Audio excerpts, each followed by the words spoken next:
Ketua Mahkamah Agung RI M. Syarifuddin memimpin secara langsung upacara wisuda kelulusan para calon hakim terpadu peradilan militer di Gedung Sekretariat Mahkamah Agung Jalan Ahmad Yani Cempaka Putih, Jakarta Pusat pada Kamis pagi.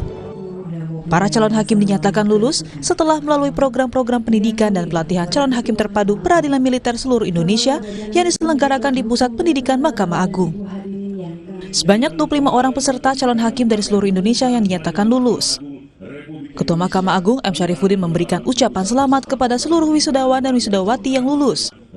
Selain itu, Ketua MA juga berpesan bahwa ini merupakan langkah awal untuk perjalanan panjang yang akan kalian tempuh di masa yang akan datang. Kepada wisudawan, wisudawati, calon hakim peradilan militer yang wisuda pada hari ini, beserta para keluarga.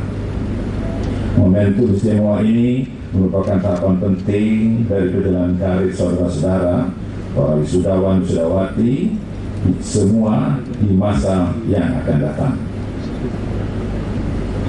Pendidikan dan pelatihan terpadu yang telah wisudawan, wisudawati jalani merupakan fondasi sekaligus parameter bagi kelayakan saudara-saudara semua untuk dapat dinobatkan sebagai hakim peradilan militer.